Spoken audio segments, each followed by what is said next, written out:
봄비가 부슬부슬 내리는 충북 제천의 들판. 4월의 공기는 촉촉했고 논두렁에는 새싹들이 고개를 내밀고 있었습니다. 올해도 모내기 끝났구먼.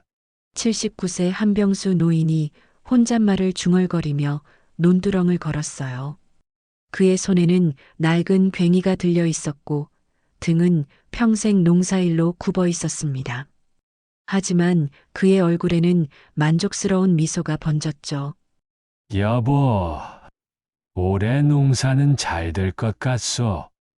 비도 제때 오고. 그가 빈 허공을 향해 말했습니다. 3년 전 세상을 떠난 아내를 향한 습관적인 대화였어요. 그런데 이상한 일이 벌어졌습니다. 손에서 괭이가 툭 떨어진 거예요. 병수는 멍한 표정으로 자신의 손을 바라봤습니다. 이게 왜? 괭이를 다시 집으려 했지만 손이 떨렸어요. 갑자기 주변 풍경이 낯설게 느껴졌습니다. 여기가 어디지? 나는 뭘 하고 있었지? 한씨, 괜찮으세요? 옆집 아줌마 박금순이 우산을 쓰고 달려왔습니다. 아, 금순 씨. 한씨, 요즘 깜빡깜빡 하시는 것 같던데. 병원 한번 가보셔야 할 것 같아요. 아까도 같은 자리를 3번이나 왔다 갔다 하시더라고요. 아니, 나는 멀쩡한데. 하지만 병수 스스로도 느끼고 있었습니다. 요즘 자꾸 물건을 어디 뒀는지 잊어버리고 방금 밥을 먹었는지 헷갈리고 손주 이름이 갑자기 생각나지 않는 일들이 잦아졌다는 거리요. 다음 날 자녀들의 손에 이끌려 제천중앙병원에 갔습니다. 신경과 진료실에서 의사는 각종 검사 결과를 보며 조용히 말했어요. 경증 치매입니다. 초기 단계지만 혼자 사시는 건 위험합니다. 가스불을 끄는 걸 잊으실 수도 있고. 치매라니요. 큰아들 태식이 놀란 표정으로 물었습니다. 네. 아직 초기라 약물 치료와 함께 관리하시면 진행을 늦출 수 있습니다. 하지만 보호자의 지속적인 관심과 돌봄이 필요합니다. 병수는 진료실 의자에 앉아 창밖을 바라봤습니다.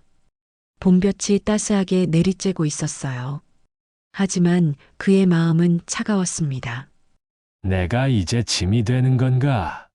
2주 후 서울 강남의 한 카페. 큰아들 한태식, 차남 한기호, 막내딸 한수연이 모였습니다. 그래서 형은 어떻게 생각해? 기호가 아메리카노를 홀짝이며 물었습니다. 태식이 한숨을 내쉬었어요. 솔직히 말하면 우리 집도 애들 교육비에 대출금에 아버지를 모시기엔 현실적으로 어려워. 우리도 마찬가지야.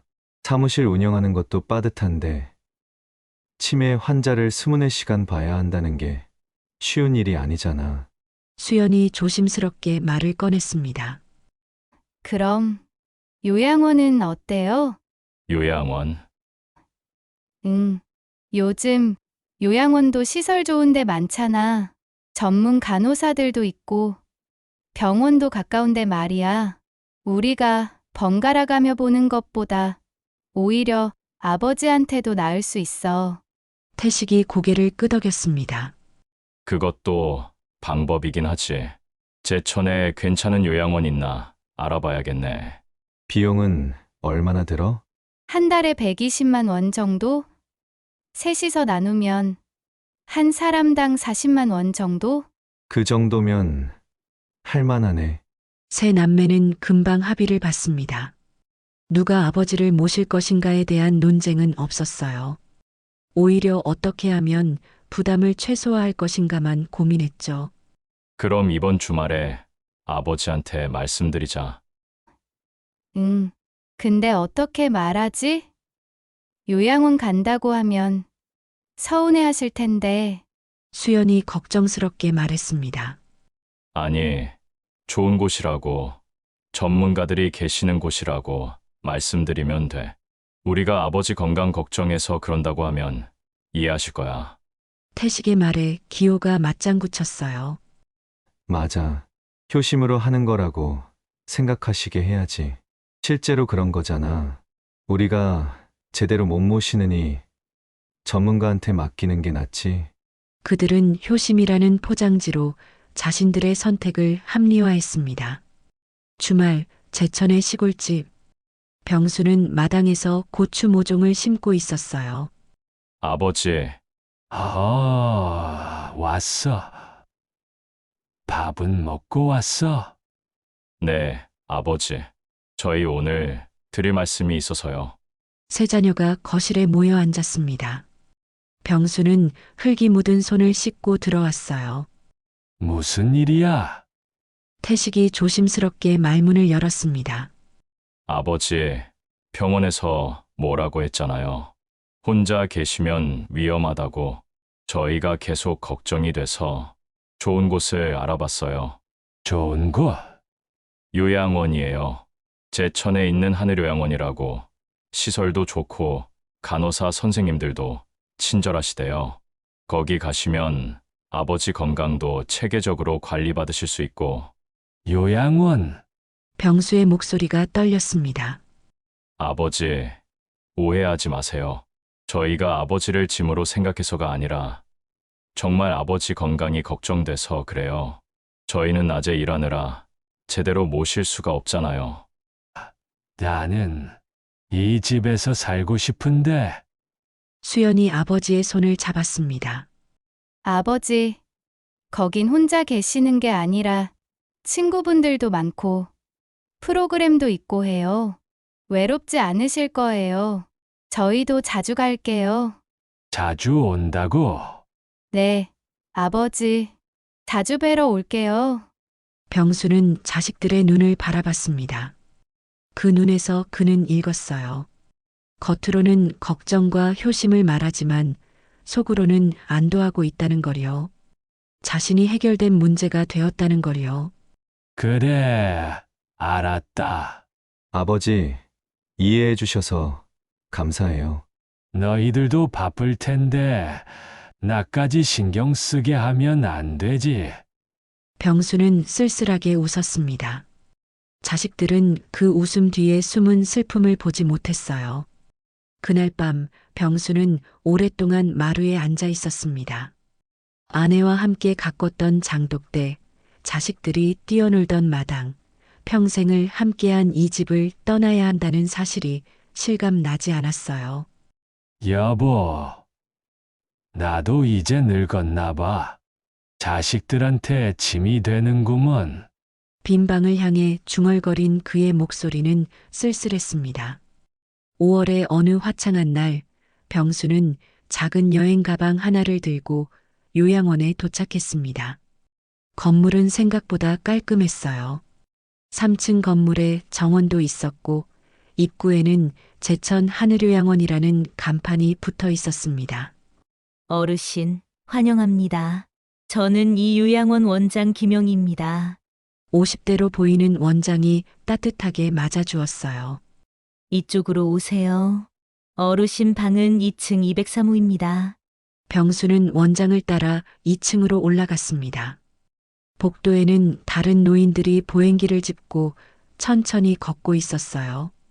누군가는 휠체어에 앉아 창밖을 바라보고 있었습니다. 203호 문을 열자 작지만 깨끗한 방이 나타났습니다. 침대, 옷장, 작은 책상이 전부였어요. 여기서 생활하시면 됩니다. 식사는 1층 식당에서 하시고 불편한 점 있으시면 언제든 간호사실에 말씀하세요. 그럼 짐 정리하시고 쉬세요. 저녁 6시에 식사입니다. 원장이 나가자 병수는 침대에 앉았습니다. 여행 가방을 열었어요. 옷 몇 벌, 세면도구, 그리고 아내 사진 한 장. 사진 속 아내는 환하게 웃고 있었습니다. 병수는 사진을 책상 위에 조심스럽게 세워놨어요. 여보, 우리 이제 여기서 살아야 하나 봐. 창밖으로 보이는 풍경은 낯설었습니다. 논밭 대신 아파트와 도로가 보였어요. 새소리 대신 차소리가 들렸습니다. 저녁 식사 시간 1층 식당에는 30여 명의 노인들이 모여 있었습니다. 새로 오신 분이네. 어서 오세요. 식탁에 앉자 옆자리 할머니가 말을 걸었어요. 저는 박순이라고 합니다. 여기 온 지 1년 됐어요. 아, 네. 저는 한병수입니다. 어디서 오셨어요? 제천 수산면에서요. 아이고, 거기 좋은 데잖아요. 공기도 맑고. 그런데 왜 여기까지? 자식들이 혼자 있으면 위험하다고 해서요. 아, 그렇군요. 저도 비슷해요. 딸이 서울 살거든요. 혼자 두기 뭐하다고 여기 보냈죠. 식사가 나왔습니다. 된장찌개, 생선구이, 나물 몇 가지. 요양원 식사치고는 나쁘지 않았어요. 밥은 괜찮아요. 영양사가 매일 관리하거든요. 그렇군요. 근데 어르신, 여기 와서 가장 힘든 게 뭔지 아세요? 뭔가요? 순이 할머니가 쓸쓸하게 웃었습니다. 자식들이 안 온다는 거예요. 처음엔 자주 온다고 하더니 1달 지나고 2달 지나니까. 이제 명절에나 얼굴 보죠. 병수는 아무 말도 하지 못했습니다. 일주일이 지났습니다. 병수는 요양원 생활에 조금씩 적응해 갔어요. 아침 7시 기상 8시 식사, 오전에는 체조 프로그램, 오후에는 TV 시청이나 산책, 저녁 6시 식사 후에는 대부분 방에서 시간을 보냈습니다. 어느 날 오후 병수는 요양원 앞 산책로를 걷고 있었어요. 그때 옆 건물 작은 가게에서 누군가 말을 걸었습니다. 어르신, 여기 새로 오셨어요? 고개를 돌리니 60대 후반으로 보이는 여성이 반찬 가게 앞에서 웃고 있었어요. 아, 네. 저번 주에 왔습니다. 저는 이 가게 주인 정순자예요. 반찬 가게 하는데 요양원 어르신들도 가끔 오세요. 집에서 만든 것보다는 못해도 가게 음식보단 낫거든요. 아, 그렇군요. 오늘 고등어 조림 만들었는데 한번 드셔보실래요? 무료 시식이에요. 순자가 작은 그릇에 고등어 조림을 담아줬습니다. 병수는 한 입 먹어봤어요.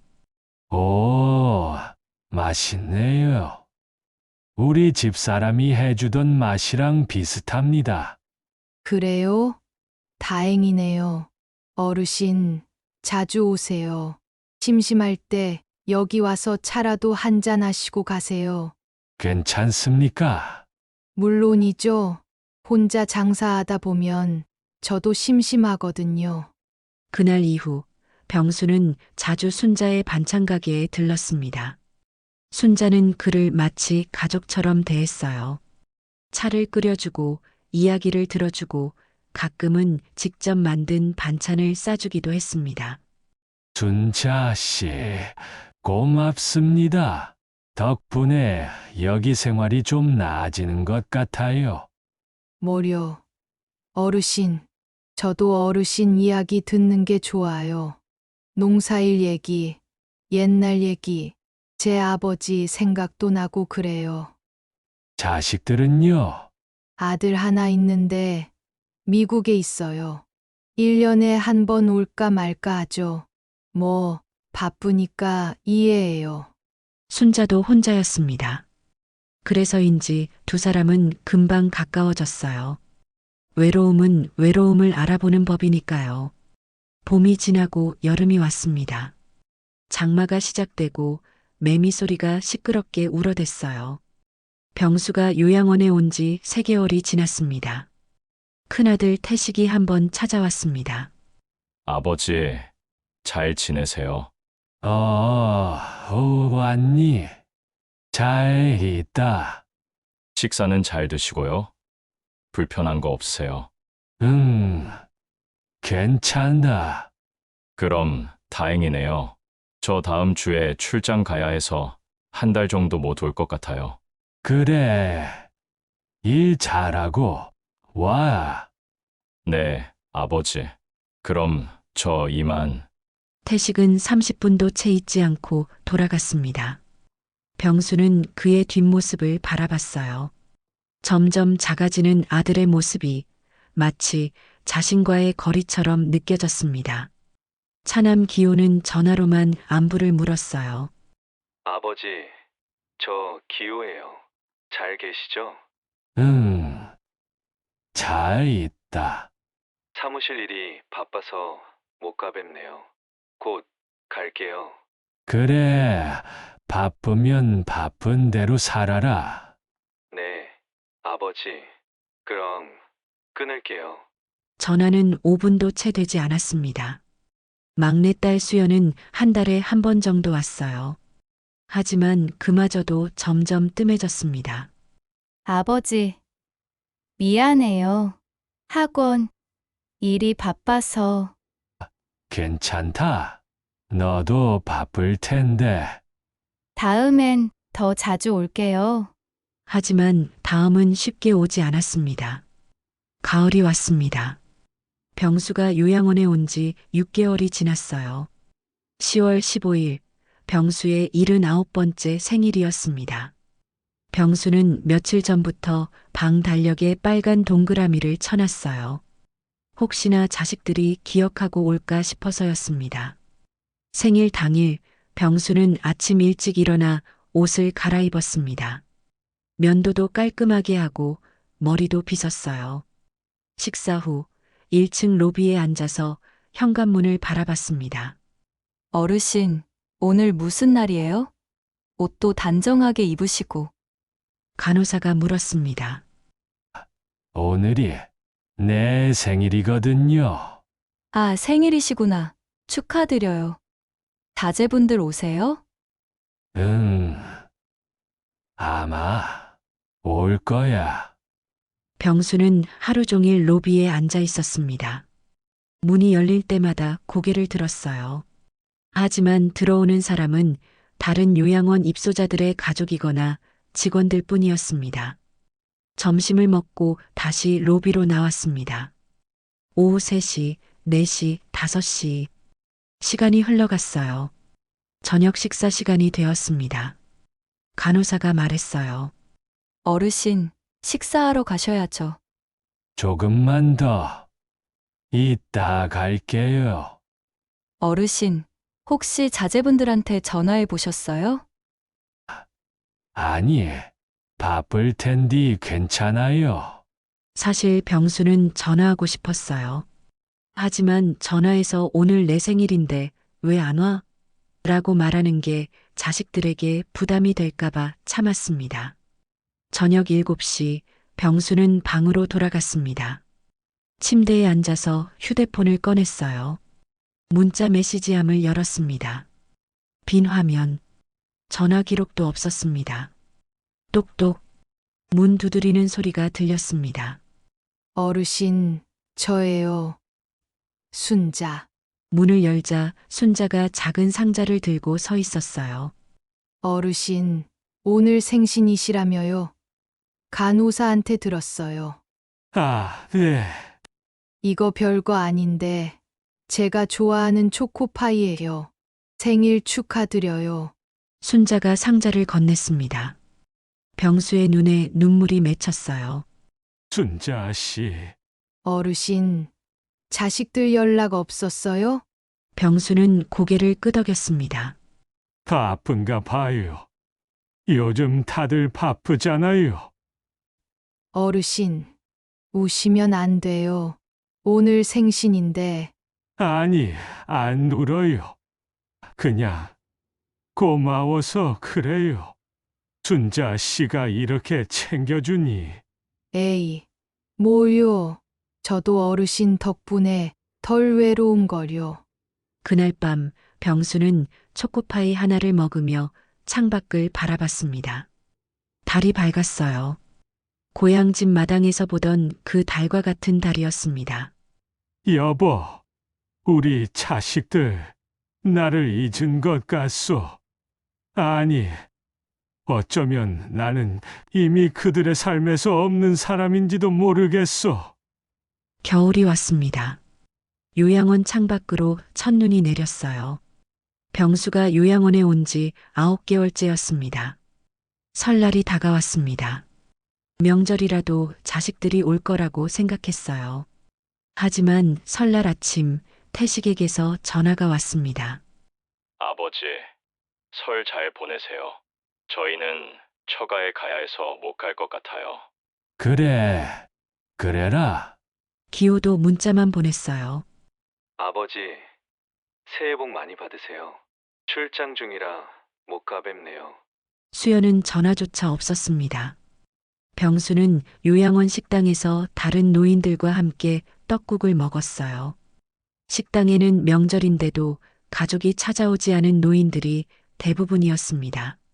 어르신들 모두 새해 복 많이 받으세요. 원장이 밝게 외쳤지만 식당 분위기는 무거웠습니다. 식사 후 병수는 순자의 가게로 향했어요. 어르신, 명절인데 자제분들 안 오셨어요? 응, 바빠서 못 온대요. 에휴, 순자는 더 이상 아무 말도 하지 않았습니다. 대신 차를 건넸어요. 어르신, 이거라도 드세요. 제가 직접 만든 식혜예요. 고맙소, 순자 씨. 당신이 없었으면 나는 여기서 어떻게 살았을까? 무슨 말씀을요? 저야말로 어르신이 있어서 덜 외로워요. 두 사람은 작은 가게에 앉아 창밖의 눈을 바라봤습니다. 외로움은 함께할 때 조금 덜 아팠어요. 이듬해 2월, 병수가 요양원에 온 지 10개월이 지났습니다. 어느 날 새벽, 병수는 심한 기침으로 잠에서 깼어요. 컥컥, 컥. 숨쉬기가 힘들었습니다. 가슴이 답답하고 열이 펄펄 끓었어요. 어르신, 괜찮으세요? 야간 당직 간호사가 달려왔습니다. 숨이 가빠요. 체온이 39도예요. 바로 병원 가셔야겠어요. 병수는 구급차에 실려 응급실로 향했습니다. 병원에서는 폐렴 진단이 나왔어요. 보호자분께 연락하셔야 합니다. 환자분 상태가 좋지 않습니다. 의사의 말에 간호사는 서둘러 병수의 자녀들에게 연락했습니다. 먼저 큰아들 태식에게 전화를 걸었어요. 여보세요. 한태식 씨 맞으시죠? 하늘요양원입니다. 아버님께서 폐렴으로 응급실에 입원하셨는데요. 아, 네. 그게 지금 제가 싱가포르 출장 중이거든요. 당장은 못 갈 것 같은데. 환자분 상태가 심각합니다. 가능하면 빨리 오시는 게. 네, 알겠습니다. 제가 일정 조정해 볼게요. 하지만 태식은 다시 전화하지 않았습니다. 차남 기호에게도 연락했어요. 네, 기호입니다. 아버님이 폐렴으로. 아, 폐렴이요. 심각한 건가요? 네, 입원 치료가 필요하신 상태입니다. 아, 그게 제가 지금 회사 결산 시즌이라 업무가 너무 많아서요. 주말에는 꼭 갈게요. 어르신 상태가 좋지 않으시니 가능하면 빨리. 네, 알겠습니다. 기호도 오지 않았습니다. 막내딸 수연에게 마지막으로 연락했어요. 네, 수연 씨 맞으시죠? 아버님이 응급실에. 뭐라고요? 아버지가? 수연의 목소리가 떨렸습니다. 폐렴으로 입원하셨어요. 빨리 오실 수 있으세요? 네. 지금 바로 갈게요. 3시간 후 수연이 병원에 도착했습니다. 숨을 헐떡이며 응급실로 뛰어들어갔어요. 아버지. 병수는 산소 마스크를 쓰고 침대에 누워 있었습니다. 얼굴은 창백했고 숨소리는 거칠었어요. 아버지, 제가 왔어요. 병수가 천천히 눈을 떴습니다. 딸의 얼굴을 보고 미소를 지었어요. 수연이 왔구나. 아버지, 왜 이렇게까지? 제가 진작에 자주 못 가봐서 죄송해요. 아니다. 너도 아픈데. 병수의 손이 떨렸습니다. 수연이 그 손을 꼭 잡았어요. 아버지, 괜찮으실 거예요. 의사 선생님이 치료하면 나아지신대요. 병수가 힘겹게 말했습니다. 수연아, 집에 가면 네, 책상, 서랍에 통장이 있다. 아버지, 무슨 말씀이세요? 그런 건 나중에 얘기하세요. 아니다. 꼭 봐야 한다. 세 명이서 함께. 아버지, 그걸 보면 알게 될 거다. 내가 얼마나. 병수의 목소리가 점점 작아졌습니다. 아버지, 그만 말씀하세요. 힘드시잖아요. 수연은 눈물을 흘리며 아버지의 손을 꽉 잡았어요. 그제야 깨달았습니다.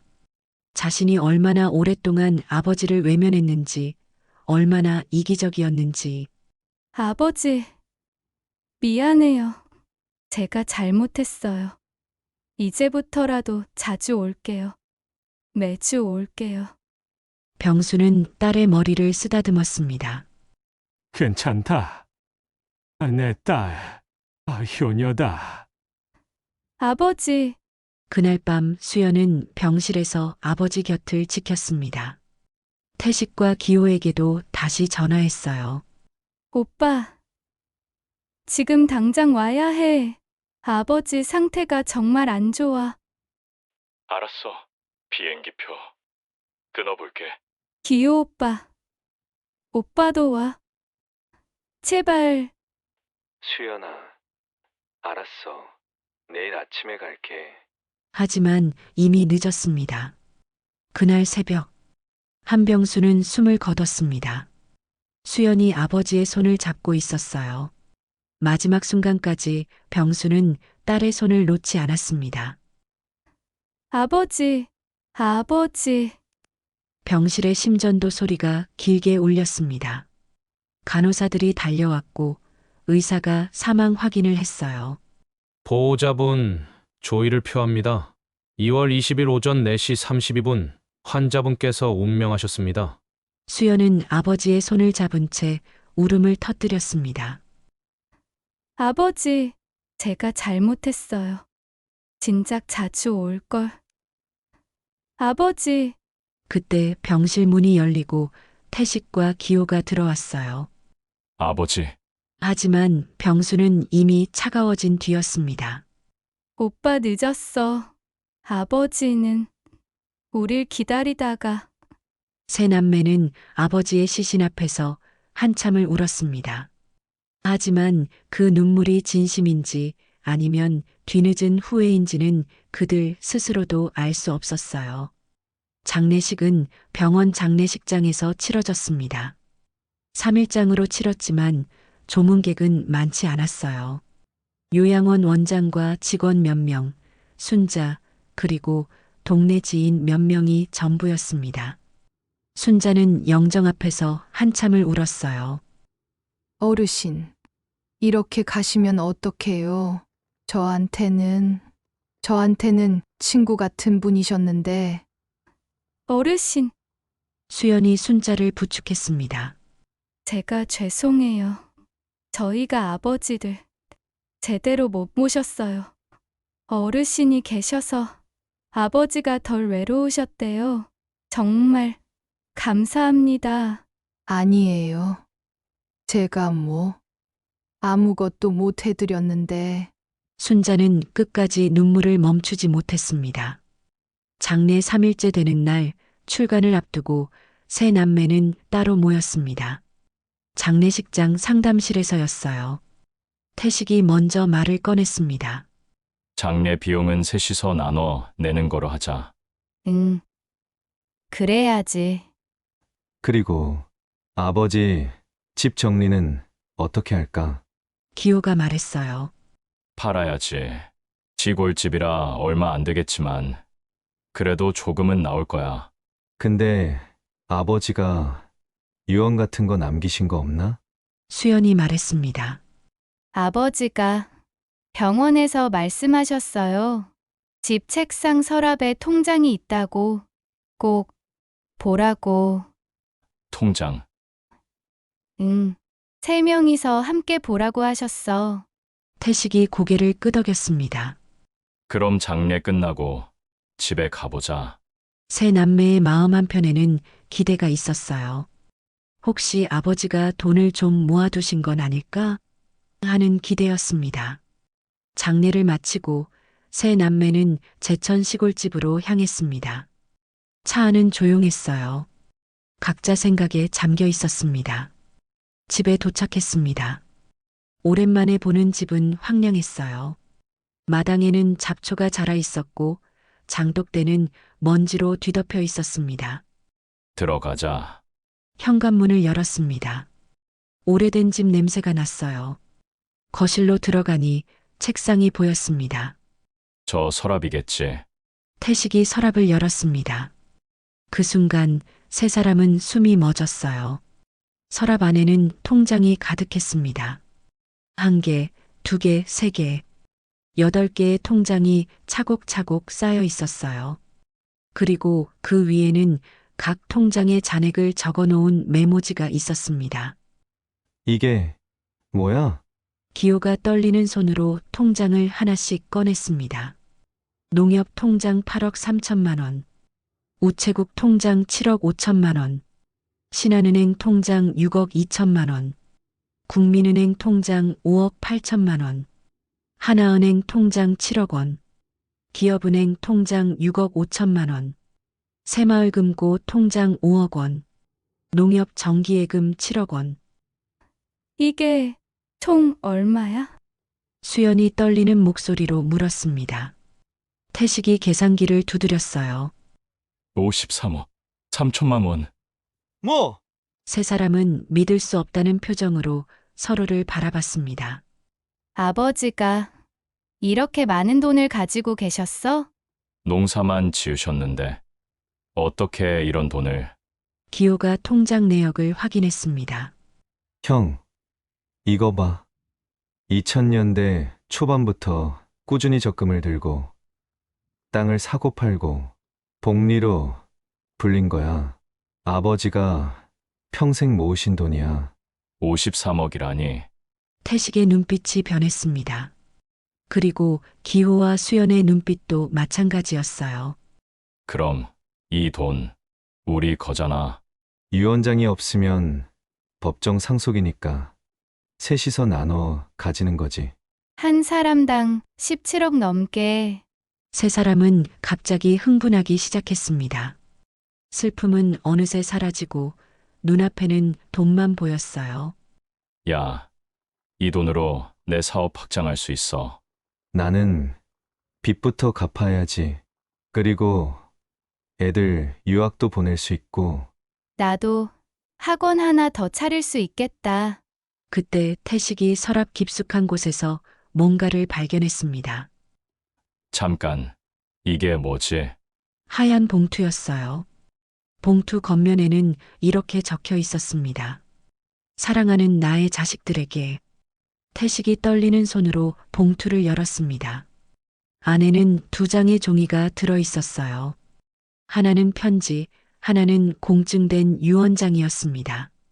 먼저 편지를 펼쳤습니다. 병수의 서툰 손글씨로 적혀 있었어요. 사랑하는 태식, 기호, 수연애, 너희가 이 편지를 읽고 있다면 아마 내가 세상을 떠난 뒤일 것이다. 놀랐지? 아버지가 이렇게 많은 돈을 가지고 있었다는 게. 사실 나도 처음엔 이 돈을 너희에게 남겨주려고 평생 모았다. 너희가 좋은 집에서 살고 손주들이 좋은 교육을 받고 어려움 없이 살기를 바라는 마음이었다. 하지만 요양원에서 지내는 1년이 가까운 시간 동안 나는 깨달았다. 돈보다 중요한 게 있다는 걸.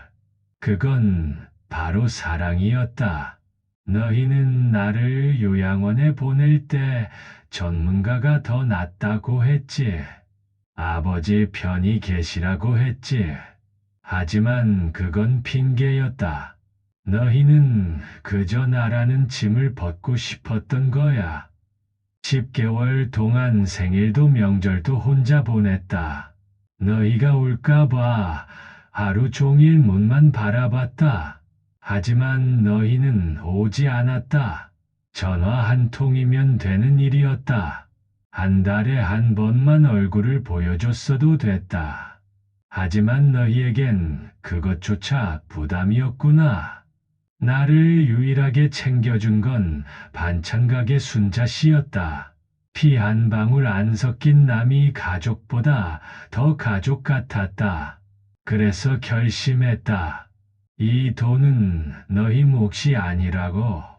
진심으로 나를 사랑했다면, 돈이 아니라 마음으로 나를 찾아왔다면, 이 재산은 기꺼이 너희에게 줬을 것이야.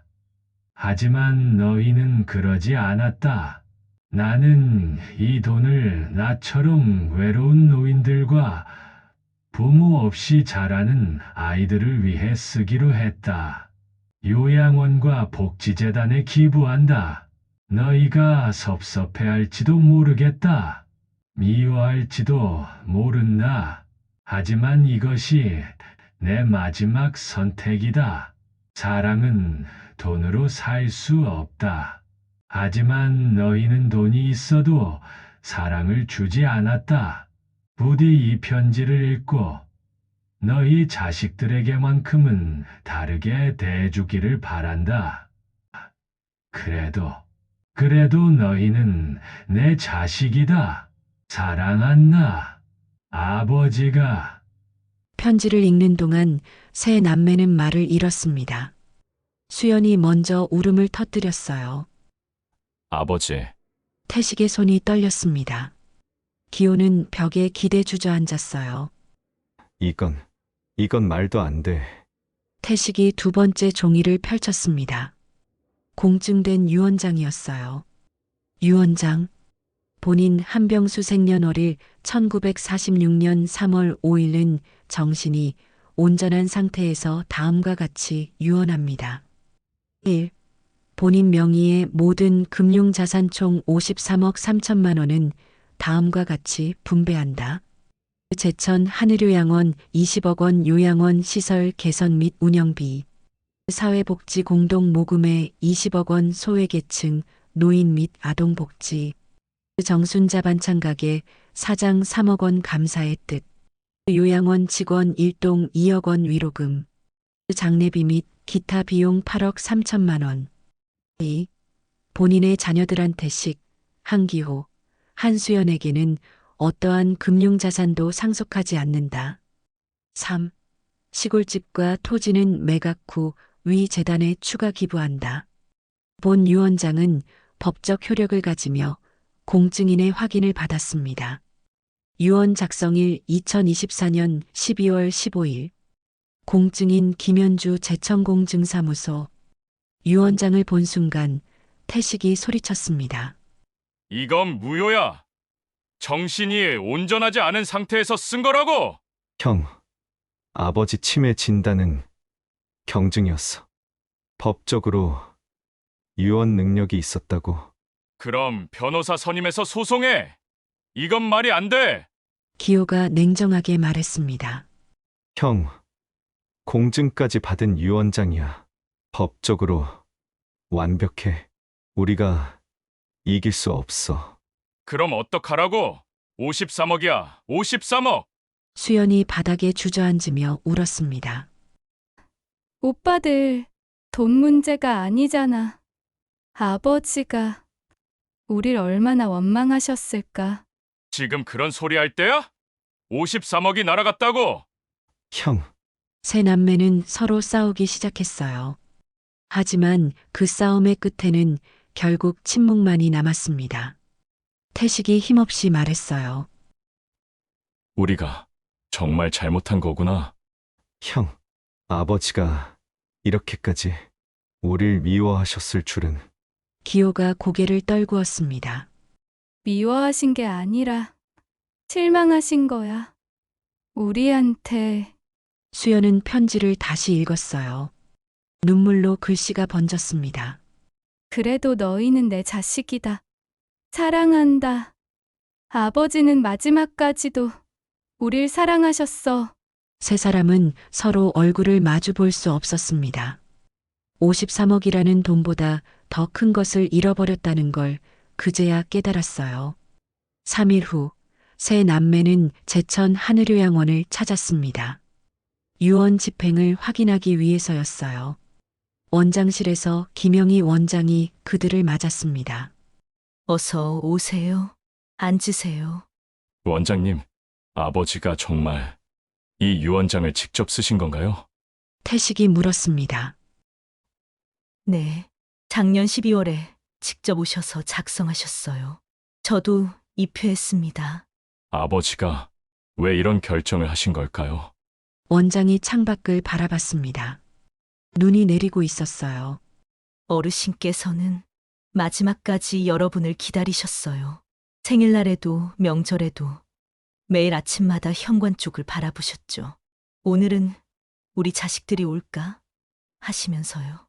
수연이 울음을 터뜨렸습니다. 하지만 아무도 오지 않았어요. 전화도 거의 없었고요.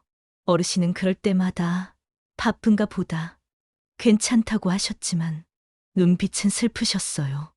원장님, 어르신이 유언장을 쓰시던 날 저한테 이렇게 말씀하셨어요. 원장님, 제 자식들은 저를 잊은 것 같아요. 그래도 괜찮아요. 차라리 이 돈으로 나처럼 외로운 사람들을 돕고 싶어요라고요. 원장의 말에 세 남매는 고개를 숙였습니다. 여러분은 어르신의 자식이시지만 진정한 가족은 되지 못하셨어요. 가족은 함께 있는 게 아니라 마음으로 함께하는 거니까요. 태식이 떨리는 목소리로 물었습니다. 아버지가 마지막에 무슨 말씀 하셨나요? 병원으로 실려 가시기 전날 저한테 이렇게 말씀하셨어요. 제 자식들이 언젠가 여기 오면 밥 한 끼 대접해 주세요. 그것도 부모 도리니까요. 라고. 그 말에 기호가 눈물을 흘렸습니다. 우리가 얼마나 나쁜 자식이었는지 이제야 알겠어요. 원장이 서랍에서 작은 봉투를 꺼냈습니다. 이건 어르신이 정순자 씨한테 남기라고 하신 건데 여러분도 보셔야 할 것 같아서요. 봉투를 열자 작은 메모지가 나왔어요. 순자 씨의 고맙소. 덕분에 여기서 외롭지 않았소. 내 자식들이 오면 꼭 밥 한 끼 먹여주시오. 그래도 내 자식들이니까. 수연이 메모를 읽고 울부짖었습니다. 아버지, 우리가 얼마나 못된 자식이었는지 이제야 알아요. 우리한텐 기회가 있었어. 10개월 동안 매일 기회가 있었는데 우린 외면했어. 태식도 눈물을 흘렸습니다. 세 사람은 원장실에서 한참을 울었어요. 돈을 잃은 슬픔이 아니었습니다. 아버지의 사랑을, 마지막 기회를 영영 놓쳐버렸다는 후회의 눈물이었어요. 그날 오후 세 남매는 정순자의 반찬 가게를 찾아갔습니다. 어서 오세요. 아, 어르신 자제분들이시죠? 순자가 그들을 알아봤습니다. 어르신, 저희가 인사드리러 왔어요. 앉으세요. 차라도 한 잔 드릴게요. 순자가 따뜻한 차를 내왔습니다. 어르신, 아버지가 여기 계실 때 많이 외로워하셨나요? 수연이 물었습니다. 순자는 잠시 망설이다가 고개를 끄덕였어요. 솔직히 많이 외로워하셨어요. 특히 명절 때는 다른 어르신들은 잠깐이라도 가족이 오는데 병수 어르신만 혼자 계셨어. 제가 보기에도 안쓰러웠어요. 하지만 어르신은 절대 자식들 흉을 보지 않으셨어요. 오히려 우리 자식들 바쁘다. 잘하고 있다고만 하셨죠. 진짜 자식 사랑하시는 분이셨어요. 태식이 물었습니다. 어르신은 아버지를 자주 보셨나요? 네. 거의 매일이요. 어르신이 여기 오셔서 차 마시고 이야기하시고 그러셨어요. 저도 혼자 가게 하니까 외로웠는데 어르신 덕분에 덜 외로웠어요. 감사합니다. 정말로 순자가 미소 지었습니다. 뭐요? 저야말로 어르신한테 배운 게 많아요. 늙는다는 게, 외롭다는 게 얼마나 힘든지, 그리고 가족이 얼마나 소중한지. 그 말에 세 남매는 고개를 숙였습니다. 어르신, 아버지가 어르신한테 3억을 남기셨더라고요. 네, 저도 원장님한테 들었어요. 너무 큰 돈이라 어떻게 해야 할지. 받으세요. 아버지를 진짜 가족처럼 대해주셨잖아요. 저희보다 더 가족 같으셨어요. 수연의 말에 순자는 눈물을 닦았습니다. 어르신, 정말 좋은 분이셨어요. 마지막까지 여러분 걱정하셨어요. 내 자식들 건강한지, 잘 먹고 사는지 그러셨어요. 정말요? 진짜 저희가 얼마나 잘못했는지 알겠어요. 여러분도 바쁘셨잖아요. 어르신도 그걸 아셨어요. 다만, 조금만 더 자주 와주셨으면 좋았을 텐데. 그게 아쉬우셨나 봐요. 세 남매는 더 이상 말을 잇지 못했습니다. 그날 저녁 세 남매는 요양원 정원에 다시 모였습니다. 눈이 펑펑 내리고 있었어요. 형, 우리 정말 최악의 자식이었어. 기호가 중얼거렸습니다. 맞아. 돈이 문제가 아니었어. 우린 아버지를 사랑하지 않았어. 아니, 사랑하는 법을 잊어버렸어.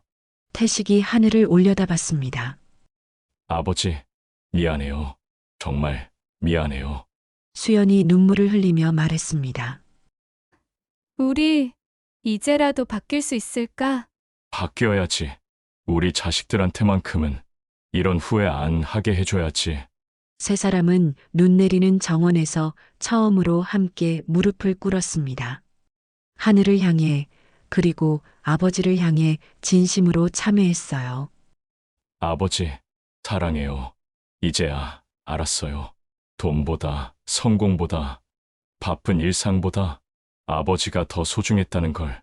용서해 주세요. 다시 태어나면 꼭 효자가 될게요. 아버지, 보고 싶어요. 그들의 울음소리가 눈 내리는 밤하늘에 울려 퍼졌습니다. 1년 뒤 제천 하늘요양원에는 새로운 건물이 들어섰습니다. 한병수 추모관이라는 이름의 복지센터였어요. 20억 원의 기부금으로 지어진 이곳에는 노인들을 위한 의료시설, 문화센터, 그리고 아이들을 위한 공부당이 들어섰습니다. 개관식 날 세 남매가 참석했습니다. 어르신 덕분에 이렇게 좋은 시설이 생겼습니다. 앞으로 많은 어르신들과 아이들이 이곳에서 따뜻한 보살핌을 받을 거예요. 원장의 말에 참석자들이 박수를 보냈습니다. 건물 입구에는 병수의 사진이 걸려 있었어요. 논두렁에서 활짝 웃고 있는 사진이었습니다. 그 아래에는 작은 명판이 있었어요. 한병수 어르신 1946에서 2025. 사랑은 함께하는 시간으로 만들어집니다. 수연이 아버지 사진 앞에 섰습니다. 아버지, 아버지의 사랑이 이렇게 많은 사람들에게 전해지고 있어요. 자랑스러우세요? 옆에서 태식이 말했습니다. 우리는 늦었지만 이제라도 배우고 있어요. 사랑하는 법을요. 기호가 덧붙였어요. 매주 이곳에 와서 봉사하기로 했어요. 아버지가 못다한 사랑을 우리가 이어가려고요.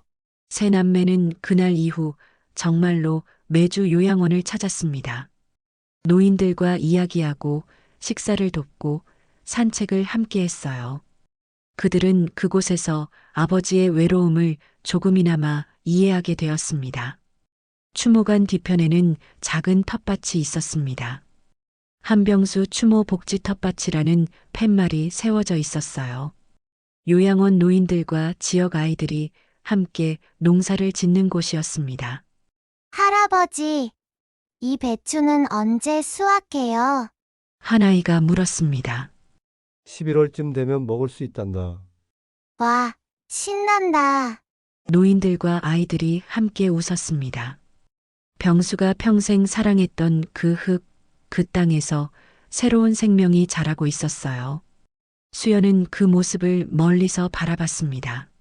아버지의 손은 떠났지만 그 손이 남긴 사랑은 여전히 자라고 있네요.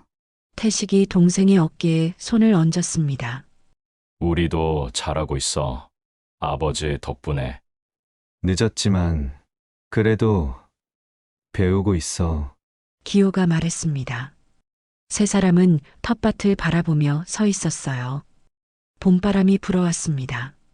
마치 아버지가 보내는 메시지 같았어요. 이제야 알았구나. 늦었지만 그래도 다행이다. 그날 저녁 세 남매는 정순자의 반찬 가게를 찾았습니다. 아주머니, 오늘 개관식 오셨죠? 수고하셨어요. 아니에요. 저야말로 어르신 생각하면서 울었어요. 순자가 따뜻한 차를 내왔습니다. 아주머니, 요즘 어떻게 지내세요? 잘 지내요.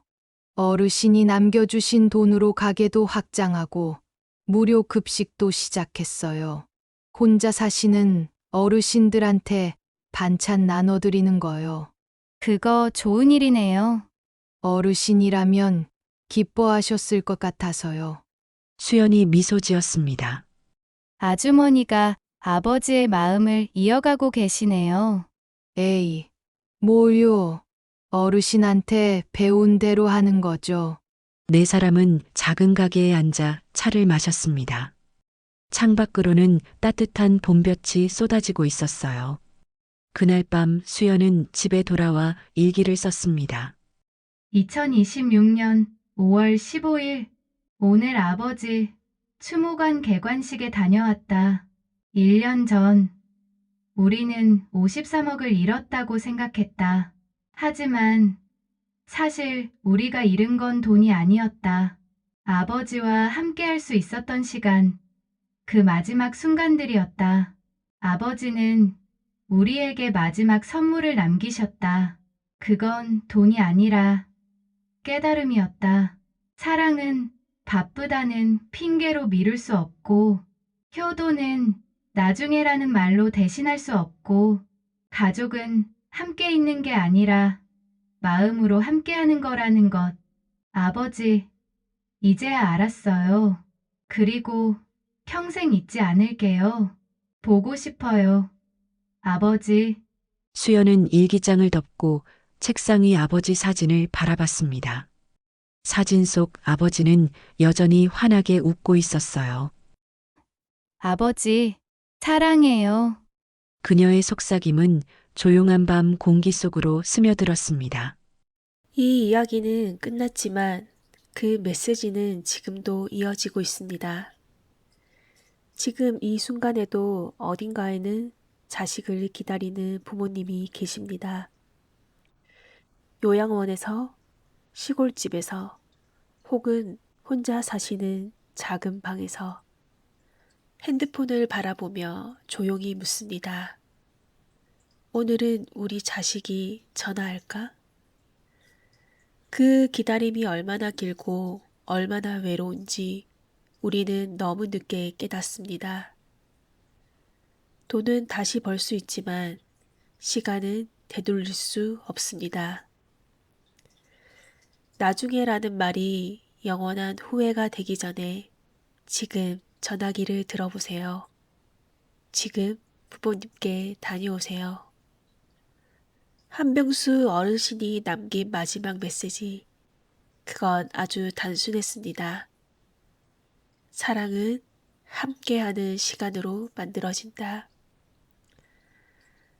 바쁜 일상 속에서도 한 달에 한 번이라도 부모님과 함께하는 시간을 가지세요. 그것이 당신이 줄 수 있는 가장 큰 선물이자 당신이 받을 수 있는 가장 큰 축복일지도 모릅니다. 이 이야기는 실화를 바탕으로 재구성한 픽션입니다. 하지만 이와 비슷한 일들은 지금도 우리 주변에서 일어나고 있습니다. 한국의 노인 빈곤율은 OECD 국가 중 1위, 그리고 독거노인의 3명 중 1명은 한 달에 한 번도 자녀와 연락하지 못한다고 합니다. 우리는 모두 바쁩니다. 하지만 그 바쁨 속에서 정작 중요한 것을 놓치고 있는 것 아닐까요? 오늘 하루 부모님께 전화 한 통 드려보세요. 잘 지내세요? 보고 싶어요. 사랑해요. 그 짧은 한마디가 누군가에게 세상에서 가장 큰 위로가 될 겁니다. 오늘 이야기가 마음에 닿으셨다면 구독과 좋아요로 함께 해주세요. 당신의 작은 관심이 또 다른 따뜻한 이야기를 이어갑니다. 감사합니다. 안녕히 계세요.